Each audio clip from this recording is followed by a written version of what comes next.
अङ्गं हरे पुलकभूषणमाश्रयन्ति भृङ्गाङ्गनीव मुकुलाभरणं तमालम् अङ्गीकृताखिल विभूतिरपाङ्गलीला माङ्गल्यदास्तु मम मङ्गलदेवतायाः मुग्धा मुहुर्विदधति वदने मुरारे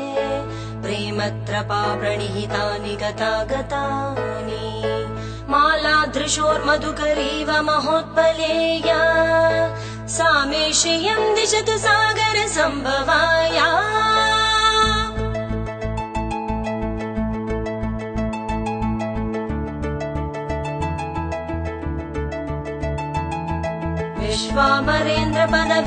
विश्वामरेन्द्रपदविभ्रमदानदक्षम् आनन्दहेतुरधिकं मधुविद्विषोऽपि ईशन्निषीददतु मयि क्षणमीक्षणार्धम् इन्दीवरोदर सहोदरमिन्दिराया आमीलिताक्षमधिगम्य मुदा मुकुन्दम् आनन्दकन्दमणिमेषमनङ्गतन्त्रम् आकेकरस्थितकणीनिकपक्ष्मनेत्रम् भूत्यै भवेन्मम भुजङ्गशयङ्गनाया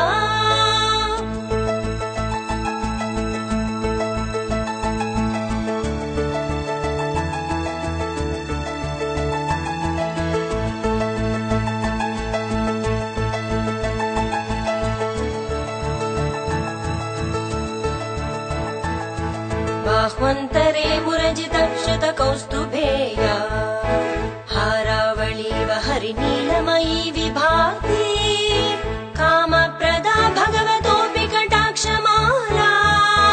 कल्याणमावहतु मे कमलालयायाः कालाम्बुदाळि ललितोरसिकैटभारे धाराधरे स्फुरति या तटिदङ्गने समस्त जगतां महनीय मूर्ति भद्राणि मे दिशतु भार्गवनन्दनाया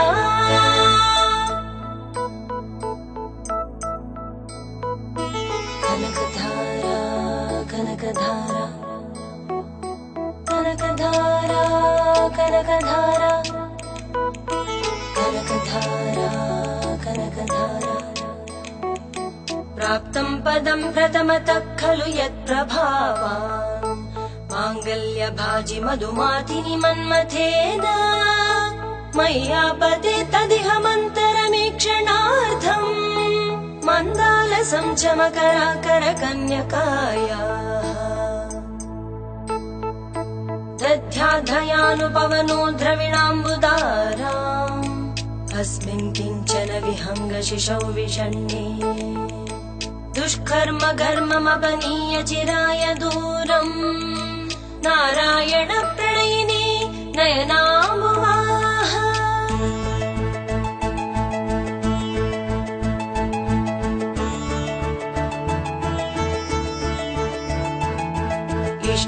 इष्टाविशिष्टमतयोऽपि नराय यात्रा दृष्टास्त्रिविष्टपपदं सुलभं भजन्ते दृष्टिप्रहृष्टकमलोदरदीप्तिरिष्टाम् पुष्टिं कृशिष्ट मम पुष्करविष्टरायाः कीर्देवतेति गरुडध्वज सुन्दरीति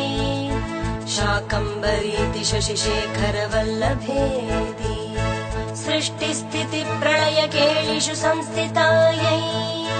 तस्यै नमस्त्रिभुवनैकगुरोस्तरुण्यै श्रुत्यै नमोऽस्तु शुभकर्मफलप्रसूत्यै रत्यै नमोऽस्तु रमणीयगुणार्णवायै शक्त्यै नमोऽस्तु शतपत्रनिकेतनायै पुष्ट्यै नमोऽस्तु पुरुषोत्तमवल्लभायै नमोऽस्तु नालीकनिपाननायै नमोऽस्तु दुग्धोदधिजन्मभूम्यै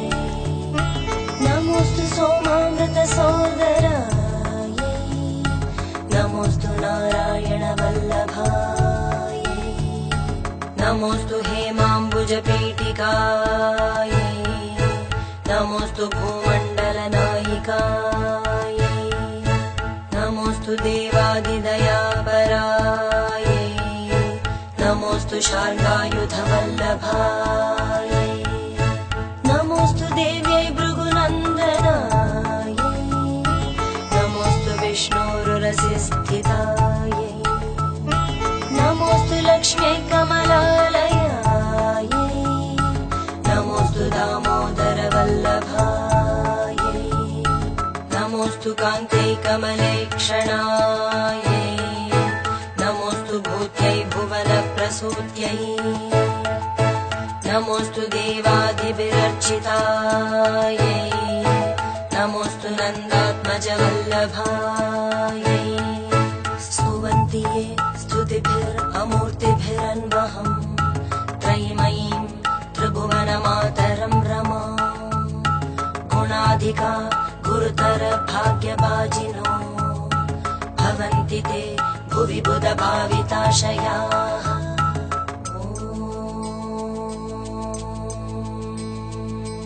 धनुर्धरायै विद्महे सर्वसिद्ध्यै च धीमहि तन्नो धरा प्रचोदयात् धनुर्धरायै विद्महे सर्वसिद्ध्यै च धीमहि तन्नो धरा प्रचोदयात् धनुर्धरायै विद्महे सर्वसिद्ध्यै च धीमहि तन्नो धरा प्रचोदयात्